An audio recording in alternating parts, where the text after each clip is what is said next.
안녕하십니까? 저는 노아박 전도자입니다. 첫째, 주일성수와 11조가 기독교인의 가장 중요한 신앙이라고 가르치는 목사 그룹이 있는데 대다수 목사가 여기에 해당한다고 보시면 됩니다. 나는 아니야. 뭔 개소리야? 라고 손사래를 칠 분도 덜어 계시겠지만 말입니다. 둘째, 주일성수와 11조를 하면 장수하고 복을 받는다고 가르치는 거짓 목사의 말은 성경에서 말씀하는 신앙이 아니라고 강조하는 소수의 목사 그룹에 있습니다. 이들이 강조하는 가르침은 예수 그리스도 십자가 대속을 믿고 3일 만에 부활하심을 믿으면 자원에서 예배하고 예물을 드리게 된다는데 반은 맞고 반은 틀립니다. 각종 예배 의식과 순서를 가지고 한다면 전부 꽝입니다. 말씀으로 오신 예수 그리스도의 충만한 영에 힘입어 오직 진리의 복음만 전하고 나눈다면 괜찮지만 예물 이야기하는 것으로 보아 예배 시간에 헌금 시간이 있다는 것을 전제로 말한 것이기 때문에 엄격히 말하면 성경과 비교하여 보면 100%가 틀린 것입니다. 셋째, 앞에서 언급한 둘째의 가르침 중에서 창조주 여호와의 예배는 말씀 중심으로만 하되 돈으로 예물을 준비하여 창조주께 바치는 행위는 각증한 것이라고 바른 말하는 극소수 목사 그룹이 있습니다. 첫째, 둘째, 셋째 중에서 여러분은 누구의 가르침이 가장 성경적이라고 생각하십니까? 실제로 어느 결혼식장에 있었던 일입니다. 신랑이 신학생인데 주례 목사에게 부탁하기를 목사님, 오늘 제 결혼식에 참석한 하객 대부분은 복음을 모르는 사람들입니다. 그러니 주례사를 하시면서 복음을 전해주십시오. 라고 부탁을 드렸습니다. 주례 목사는 다른 주례사를 하는 분들과 별반 다르지 않게 다음과 같이 이야기를 시작했습니다. 양가의 어르신과 부모님, 그리고 여러 친지분들을 모시고 이렇게 뜻깊은 행사의 주례를 맡게 되어 영광스럽게 생각합니다. 소중한 사람들이 만나 인연을 맺게 됨으로써 오늘 드디어 제2의 인생을 출발하게 되는 신랑 신부에게 축하의 말씀을 드립니다. 신랑 0009는 일반 공공대학교를 마치고 하나님의 부르심을 받아 신학대학교에서 열심히 공부하는 중이고 신부 0002은 공공대학교를 졸업한 명실공히 대한민국 최고의 엘리트들입니다. 끝으로 성경을 믿는 제가 오늘 하객 여러분들께 기쁜 소식을 한 가지 짧게 전해드리고 싶습니다. 사람은 누구나 죽고 죽음 이후에는 천국과 지옥으로 가기 때문에 전하는 것입니다만 일요일 예배에 빠짐없이 참석하는 것을 주일성수라고 하며 하나님께 빈손 들고 나오지 않은 가장 기본적인 것은 모든 소득의 11조입니다. 이 두 가지만 잘해도 장수하시고 물질의 복을 받습니다. 주례 목사 이야기는 교회에 나오라고 하는 것이 전도라는 말씀이었고 주일성수와 11조 잘하면 장수하고 복받으며 천국 간다고 하는 말은 성경에 없는 말을 교회들이 암묵적으로 연대하여 지어낸 거짓말을 성경처럼 그대로 전달한 것입니다. 그럼에도 불구하고 주례 목사의 요상한 이야기를 듣고 두 갈래 또는 세 갈래로 나누어질 것은 뻔한 일이 아니겠습니까? 교회를 다니는 장로, 목사, 집사 중에도 그것은 복음이 아니라고 하는 둘째 그룹이 실제로 존재하고 있습니다. 첫째가 가장 많고 둘째가 덜어 있으며 셋째 단계로는 대부분 넘어가기 싫어합니다. 저는 셋째를 지지하는 전도자로서 이 부분에다 초점을 두고 오늘 메시지를 전하겠습니다. 의견이 여러분과 조금 다르더라도 끝까지 듣고 말씀, 분별하려는 자세를 갖는 것이 예수 성령께서 저와 여러분에게 바라고 계시는 것일 겁니다. 세 가지의 서로 다른 교리의 답변은 성경에 잘 기록되어 있습니다. 이사야 1장 13절 말씀, 헛된 재물을 다시 가져오지 말라. 본향은 내가 가증히 여기는 바요. 월삭과 안식일과 대회로 모이는 것도 그러하니 성회와 아울러 악을 행하는 것을 내가 견디지 못하겠노라. 날과 절기를 지키면서 재물을 가져오라고 했으니까? 이런 성경 구절은 첫째에 해당하는 대다수 목사 그룹은 절대로 가르치지 않습니다. 그러니 창조주 여호와가 예수이시며 성령이신 말씀을 대적해가면서 강도의 소굴을 만들어 도적대처럼 성도들의 온갖 것을 약탈할 수밖에 없는 것입니다. 주의 일성수와 11조, 토요안식일 준수와 11조, 이것은 창조주께서 요구하지 않은 것임을 성경으로 다시 한번 입증해 드리겠습니다. 신명기 23장 18절 말씀, 창기가 번 돈과 개 같은 자의 소득은 어떤 서원하는 일로든지 내 하나님 여호와의 전에 가져오지 말라. 이 둘은 다 내 하나님 여호와께 가증한 것임이니라. 신명기 23장 18절 말씀을 현대인의 성경으로 읽으면 더 이해가 빠릅니다. 여러분은 그런 인간들이 번 더러운 돈을 여러분의 하나님 여호와의 성전의 사약을 갚는 예물로 가져오지 마십시오. 여러분의 하나님 여호와께서는 그런 자들을 아주 미워하십니다. 출애굽기 36장 6절 말씀, 모세가 야영지에 있는 모든 남녀에게 성소에 드릴 예물을 만들지 말라고 명령하자 백성들은 더 이상 예물을 가져오지 않았다. 그런데 앞의 성경 구절과 상반된 내용이 담겨진 이사야 43장 21절에서 25절까지 읽겠습니다. 이 백성은 내가 나를 위하여 지었나니 나를 찬송하게 하려 함이니라. 그러나 야곱아 너는 나를 부르지 아니하였고 이스라엘아 너는 나를 괴롭게 여겼으며 네 번째 양을 내게로 가져오지 아니하였고 내 제물로 나를 공경하지 아니하였느니라. 나는 제물로 말미암아 너를 수고롭게 하지 아니하였고 유향으로 말미암아 너를 괴롭게 하지 아니하였거늘. 너는 나를 위하여 돈으로 향품을 사지 아니하며 희생의 기름으로 나를 흡족하게 하지 아니하고 내 죄짐으로 나를 수고롭게 하며 내 죄악으로 나를 괴롭게 하였느니라. 나 곧 나는 나를 위하여 내 허물을 도말하는 자니 내 죄를 기억하지 아니하리라. 결코 난해한 구절이 아닙니다. 신구약 안에는 창조주 여호와이시고 성령이신 예수 그리스도를 증거하고 있습니다. 마치 어린 시절 초등학교 소풍 때 보물찾기 행사를 통하여 상품이 적혀있는 쪽지를 가져오면 해당 상품을 주었던 것처럼 성구의 감추인 예수 그리스도의 복음을 계시하는 경우가 허다합니다. 단순히 성경 구절을 글자로만 보지 말고 광야의 감추인 만나를 발견하는 마음이 필요한 대목입니다. 마태복음 13장 44절 45절 46절에 나오는 감추인 보화, 값진 진주가 담긴 밭을 발견하고 내 재산을 팔아 그 밭을 구매한 것과 같은 기쁨일 것입니다. 이사야 43장 21절에서 25절에 나오는 네 번째의 양 또는 제물은 예수 대속의 그림자를 말하고 유향은 예수의 장례에 대한 그림자로 이해하면 좋겠습니다. 동방 박사가 준비한 세 가지 예물 중에는 유향이 있지 않았습니까?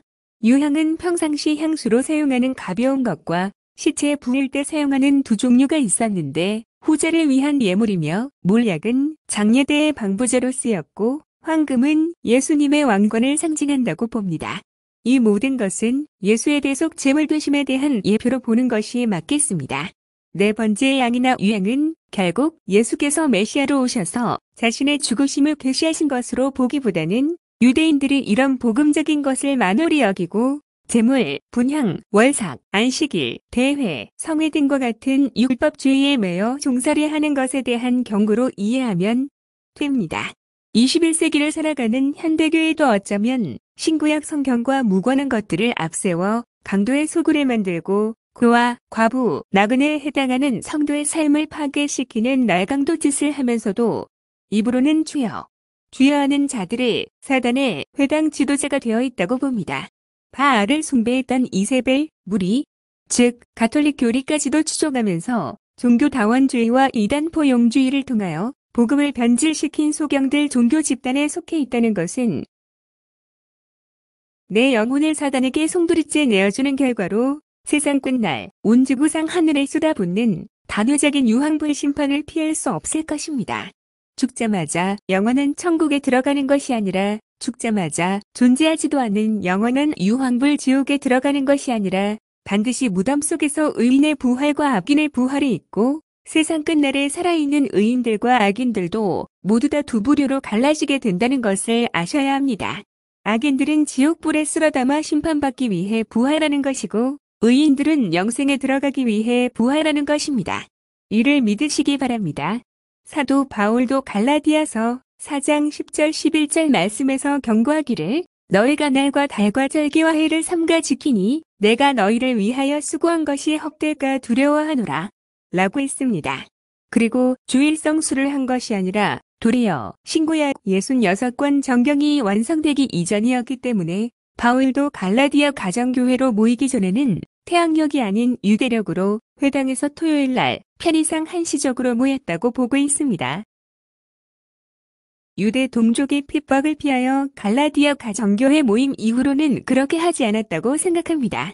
사도 바울이 갈라디아 교인들에게 여러분들이 가만히 들어와 미혹하는 거짓 선생들의 게임에 빠져 날과 달과 절기와 해를 삼가 지키느냐?